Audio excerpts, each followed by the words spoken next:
Hello everybody, it's Tiffany from Dragonflower Studios again, or if you're new, for the first time. So this is going to be another episode in the series that I've been making of junk journaling in small steps. I've been going through some of my comments and some of the questions on some of the groups I'm in, and one resounding question that I see, especially from a lot of newcomers, is what on earth is a masterboard? When I first started, I had to Google it because honestly, I had no idea. However, now that I've been doing this for a while, masterboards are a really great way if you are, in a slump, or if you're stumped as to what to create or where to go next, or if, in my case, you have an overabundance of scraps. It's a great way to just kind of sit down and freely create something without having to have a necessary purpose. You're not creating a theme. You're not trying to figure out page layouts. You are just gluing and pasting. Like back in kindergarten when we were just given some paper and told to have some fun. Sorry, I'm adjusting the camera because I don't like the angle of where we're at. I need you to be able to see everything that I'm doing. I don't want to have to work way out here. So, I'm going to create, I don't know how long this video will be. I usually try to keep these pretty short, and masterboards aren't super hard to take, or make, not take. They're not difficult to make. Supplies needed. A friend of mine, I think a friend of mine gave it to me. Maybe I found it in a yard sale, I'm not sure. But I came across this animal print package of 12 by 12 scrapbook paper. This is not something that I have ever used or choose to use. Animal prints just really kind of are not my thing. But I thought, hey, it's got a nice white background, so if I need, if I use this to cut out cards on, I will take and cut a piece of it and, fold it like this to make a card, and then I'll decorate the inside of it. But I've also found out that this paper works wonderfully for masterboards, because I can glue all my stuff to this side, and then I have this white side to either add lines to for journaling cards, or I can stamp on it, or I can leave it blank. If I'm making something for someone, I can leave it blank so that they can put on it what they want to put on it. So supplies needed for this particular item. Whatever backing you choose, whether it be, I'm using 12 by 12. This isn't really cardstock, but it's definitely thicker than printer paper. So it's just 12 by 12 scrapbooking paper. You can use rolls of gift wrap. You can use rolls of butcher paper. One thing I like to make masterboards on, let me see if I can pull one out here for you and show it to you without creating too much of a ruckus, is if you have an IKEA near you, buy these rolls of drawing paper. It's actually what covers my my little foldable table here. It's great if I spill anything on it. It's got something to kind of soak up anything, but it's a nice heavyweight paper. It accepts all kinds of glues really well. Both sides are white. You can make your masterboards as big or as small as you want. I use this paper a lot in my junk journaling. It's rather inexpensive for the amount of footage that you get. Let's see, of course I have two. I also have a 12-year-old son who is into art, and he likes to draw a lot.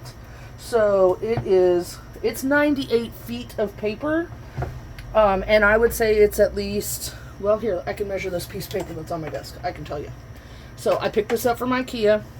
I don't know if you can order it online. It's about, we'll say 16 inches across. So, you could go to town with that. That's just one of those products that I've found along the way. I originally bought it for my son, and now I use it for myself because, well, why not? So, but other than that, you just need your backing paper, whatever you're going to use, and then whatever papers you're going to use to create your masterboard. In my case, most of my masterboards are created from, everybody knows it, y'all have seen it, my scrap bin. So what I'm going to do is I'm just going to pull out a good handful. I do this a lot. I've made lots of masterboards this way. It's how I keep my scraps. I'm going to use this word loosely, and It's how I keep my scraps under control.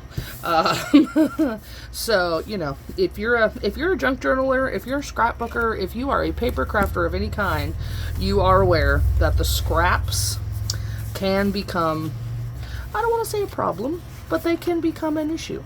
Now, I will take things like this that I know I will probably use for an embellishment of some sort, and because it's double-sided, I don't necessarily want to glue either one of those sides down. So I will take things like this and kind of set them aside. I might use them, I might not, but otherwise, pretty much everything in here is fair game. And you can create masterboards with a theme, like if you want to pick out everything that's green from your scrapbook or from your scraps and make green masterboards, that's great. And then once we're done, I'll show you what to do with the masterboard. You know, you're like, oh, okay, great. So I've glued a bunch of paper down. What am I going to do with a 12 by 12 sheet of glued on paper? And I will show you what masterboards can be used for. But otherwise, grab some scraps, grab a backing paper, grab your favorite. I use a glue stick. You can use liquid glue. Just keep in mind that you're going to be possibly putting multiple layers on this, and wet glue can, 1, take some time to dry, and 2, will cause whatever it touches to start to warp a little bit. So that's why I use a glue stick. Alright, and so away we go. Oh, there's a cool punch. That might be fun for later. So I just start one corner. You can start in the center and work your way out and give yourself kind of a sunburst design. Actually, yeah, let's do that. I've not done that. That's a fairly new idea. We'll see what happens. So I'm just going to put some glue down in the middle, and I'm just going to go here, and you just start gluing. It doesn't have to be straight. You can make these, masterboards are, well, they're infinite. You can do whatever you want to really with a masterboard. So since I started with gray, I'm going to try and keep this one to kind of like a gray and white theme. So I always overlap whatever piece I'm getting ready to put down on top of whatever piece is already there. Mostly what that will do, I have learned through trial and error, is that once you turn the masterboard into its intended purpose, what you won't have is what I call cracking. And that's where 2 pieces are glued to the bottom, and then maybe potentially that piece bends, and then this will show through, or these 2 edges start to peel up. So that might not be something that you want to happen.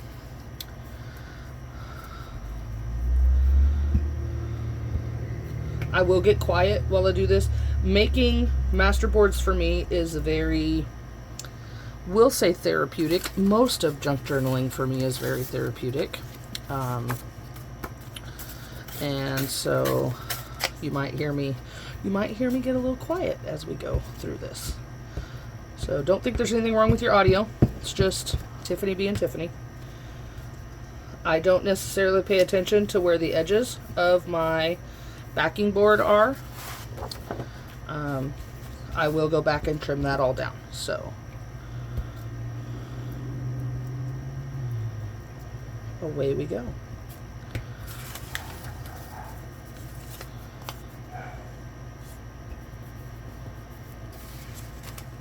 And if I run out of colors that match my scheme here, my scrap bin is just right there. I may go in and pull more things out of it.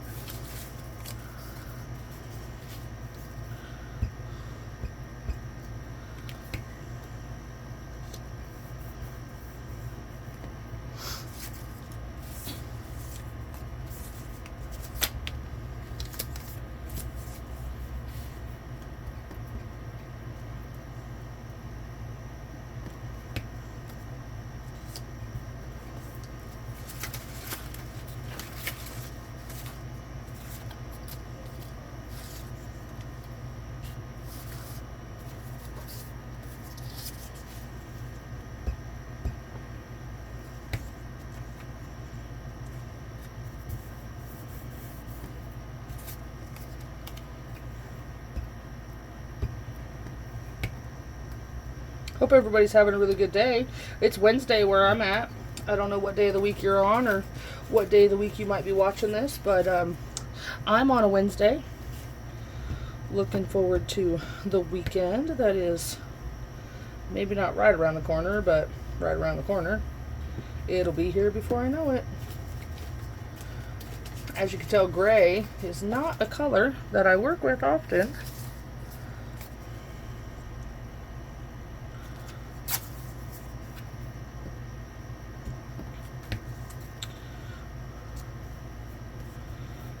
But it does and can provide a nice, we'll say, neutral background for anything that this might turn into or become further down the road.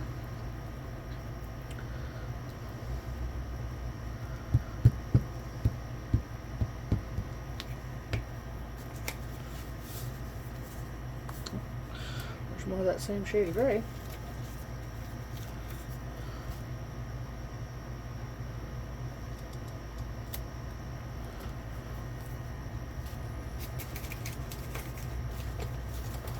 Bear with me, folks.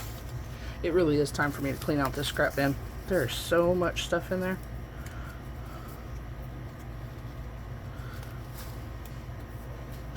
We're doing okay? Yeah. Can you see everything I'm doing? Am I on screen? I am. Sometimes I forget where the camera is pointed. I try to stay on that dark circle or dark square there so that I know that I'm not creating off in oblivion and you guys are screaming at me going, I can't see. Ooh, polka dots. It's kind of black, but you know what? Who cares? We're going to go with it.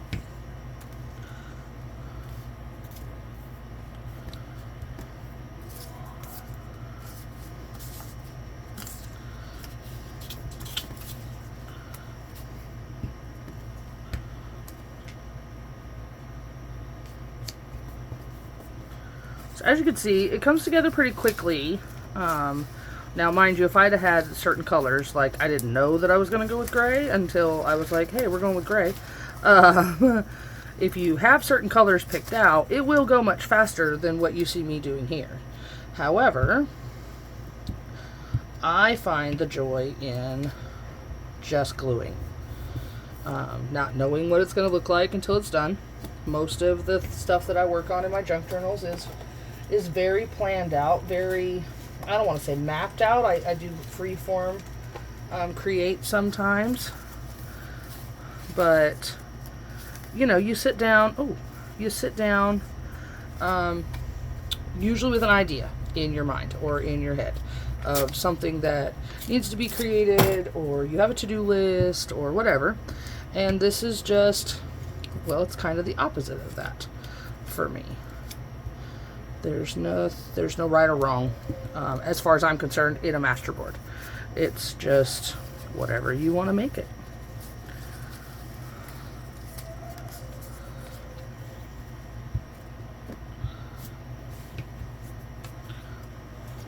Bear with me. I know it looks crazy right now, and you're not wrong. It is a little crazy right now, but it does ultimately have a point.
If you're new to my channel, welcome, welcome. I am in the middle of making a masterboard for those of you who might be skipping around and, you know, doing your thing. Doesn't look like much now, but we're getting there. We've almost got this one covered. And I probably will actually end up making a few of these. I didn't realize how many tiny pieces of scraps I had shoved down in my scrap bin there. So this is going to be a thing, but that's okay. Sometimes you got to get rid of the scraps, make room for new ones. Oh, there's something with gray on it. Oh, black and white. I like it.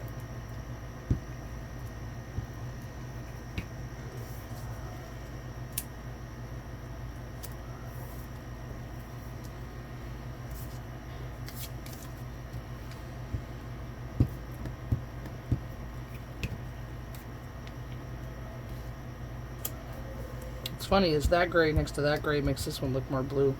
It's that blue-gray tinting or shades that get put into things. Yes, weird random thoughts from Tiffany. I'm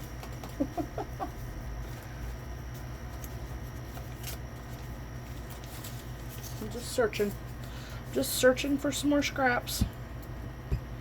Scrappy doos over here.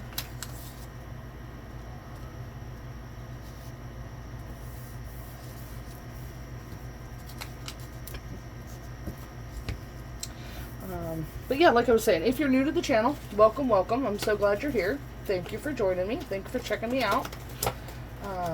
If you like what you see and you want to see more of my content, please take a look at my other videos.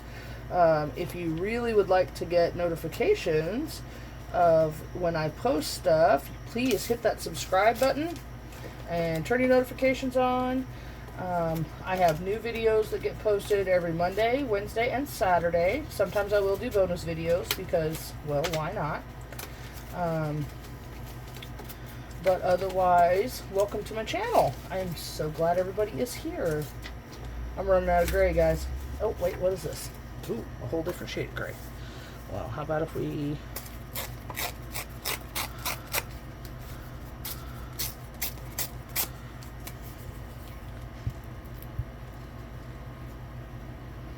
So this one ended up more, I guess, gray and beige with my text blocks that are going on in there from books that I've torn pages out of and whatnot. I do have, and that's one reason why I really like this this zebra print, because as I'm gluing things down, clearly I have missed some spots. If it was solid white, I would not necessarily pay attention to that.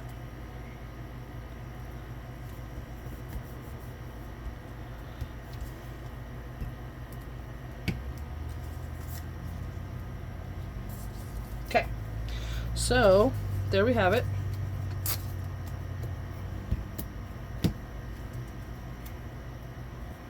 All right, there is a gray, white, and black-ish masterboard.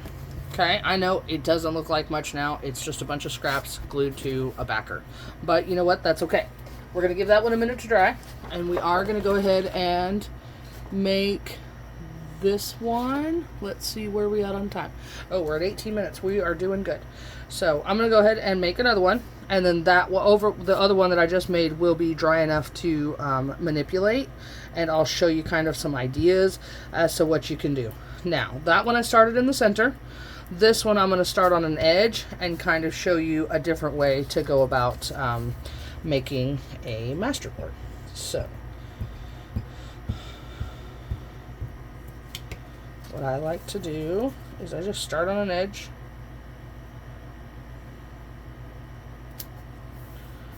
Okay. This one's main theme is probably going to be brown. I try, for the most part, when I make masterboards, if I'm going to be using them for a certain project, I have a tendency to go with neutrals. And that's mostly because a neutral background gives me the option of adding, you know, just whatever I need to on the front of the item I'm creating in the future. So in this one, you'll see probably a lot of brown. Tans, there will be text block in there because that's a commonality with me.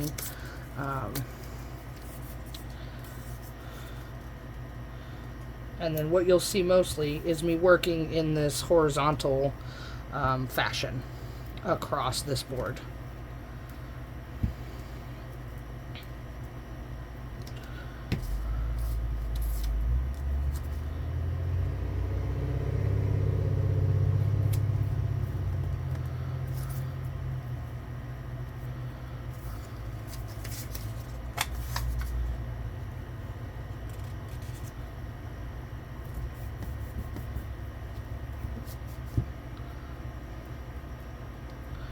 And I don't glue the whole thing at once because the glue stick will sit there and just, you know, start to dry out.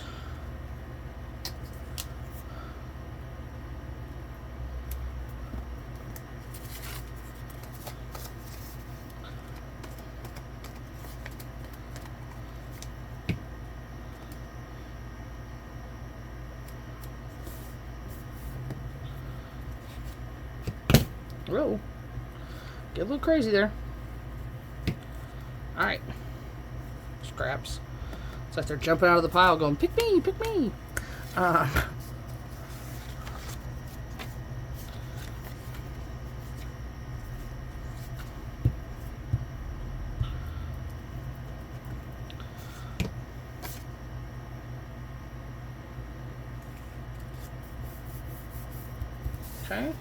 Now I'll just flip it over. Mostly because it's easier to work closer to you than far away.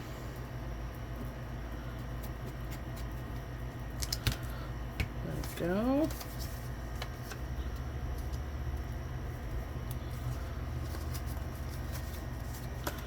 I always check both sides of my scraps because you never know what interesting thing you might find on the other side. You might be like, here's this one, flip it over, and you got a wood grain.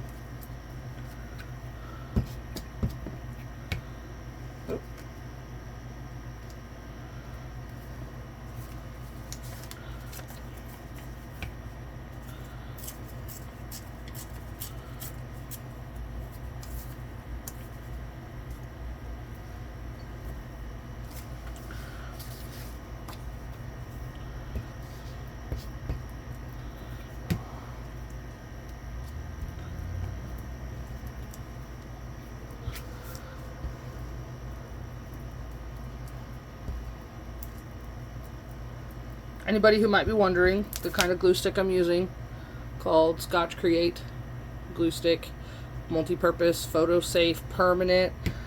It does keep the objects that you're gluing down somewhat flexible. It doesn't make them very rigid. Now, with that being said, because I'm gluing some of these pieces, that scrap that you see me pulling out of here are they are cardstock in nature. This will become a much more rigid piece, you know, because of the multi-layers. But for the most part, if you're just gluing 2, sometimes even 3 pieces of something together, the Scotch Create glue stick will keep it somewhat flexible. Oh, I really love the pattern on that one.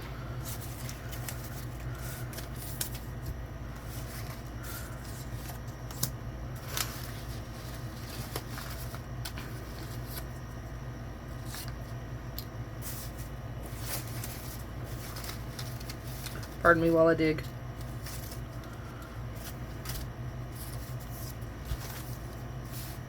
Trying not to lose my heap off the side of my table here.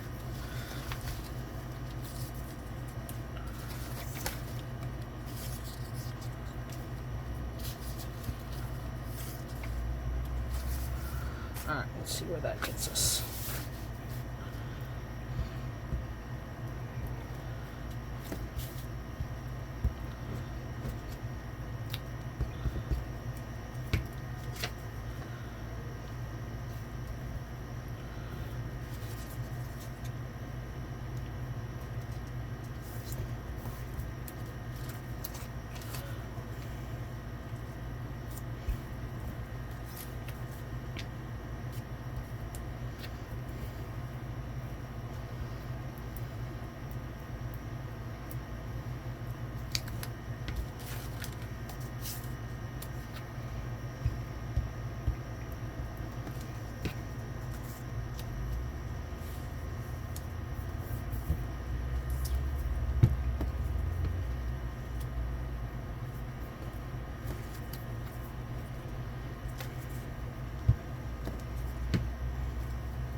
coming along. Now, this is a piece of vellum. If I stick it down over that zebra print, we're going to see the zebra print behind it. So, keeping that in mind, I'm just going to put that over the top of something.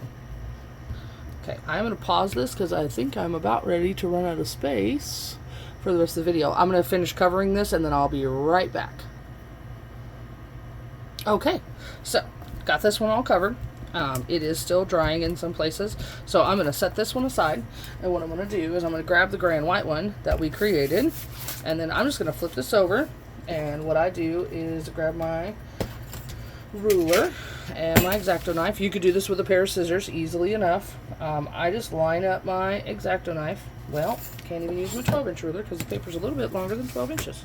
So I'm just going to line up my metal ruler with the original edge of my 12 by 12 paper, and I'm just going to trim all this off.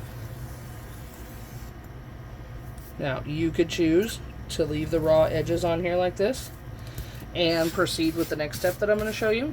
I'm choosing not to.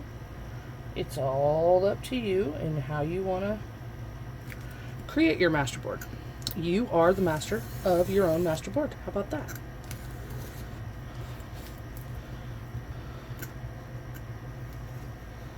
Okay.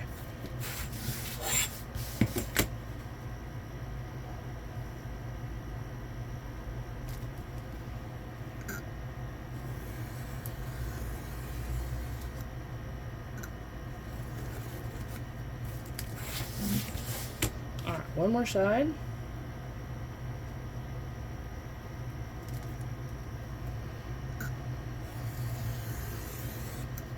And then, once you have the edges trimmed off, when you flip it back over, it will look not drastically different, but it will look less like a well glued together menagerie. So now that you have your masterboard, you could do lots of different things with this. I take my masterboards and I turn them into usually pretty uniform size cards to be turned into tags and or junk journaling cards. I have used several of them. I will take like the excess of a strip or something and do punches. I can actually show you. Hold on just a second. There is a video. They're called candied tags. This was a masterboard from some tiny strips of paper. I found a whole box of them at an estate sale, so I took those tiny strips of paper, sorted them out by color, and glued them all down, and then just went crazy with my punches and just punched out a bunch of different shapes. The ones that are shiny, that are glossy, that you can see, those are covered with Mod Podge, and it will seal up all the edges. And then these guys are the candied tags that I made. I don't know if you can see the bubbles and stuff on it, but the how-to video is in my videos. You can check them out. They're cute for little dangles and embellishments and whatnot. There's a couple that I've created. There's one. I punched holes in them so that I could add a clip or a loop or something. So basically, you can cut these masterboards into whatever shape, size, form, or fashion that you need and use it for whatever you want. So for this guy, since he's a 12 by 12, I usually go and I cut this into thirds. So I give myself 4 inches. 1, 2, 3, 4. I'm just using the lines on my Fiskars mat. Actually, I'm going to cut these into 3 inches. And what I do, when I flip this thing over, I try not to pay attention to what way I flipped it over on the front. And by that I mean, I don't know what direction anything I glued down is pointing. And to me, that's kind of the fun of a masterboard, because it takes some of the planning, and for some of us, the anxiety-inducing, gotta have it perfect on the first try or I'm not doing it thought line. Because here's the deal. If you take out that whole idea from the creative process, and let me tell you, I suffered from this. If you take that whole idea out of the creative process, creativity turns into the fun that it was always meant to be. Don't plan it. Don't overthink it. Just grab you some scraps, grab you some glue, pretend you're in the 2nd grade, and go to town. You're making a Mother's Day gift for your mom. She's going to love it no matter what. Kind of thinking. Okay? Because here's the deal. When I flip these over, I'm going to love the way that they look no matter what. These remind me of ties. I don't know why I think that, but they do. They remind me of ties, like a tie that a man would wear. So, you could leave it as a strip like this. I will eventually end up cutting these in half, most likely, or possibly even thirds. Go 3 by 4 inches across, which is most likely where they're going to end up. But anyway, so what you did of doing with these is, once you get them cut down, then they can become things like this. The 2 cards that you're looking at is part of a masterboard that belonged to the masterboard that started out with this. I cut them down to these sizes.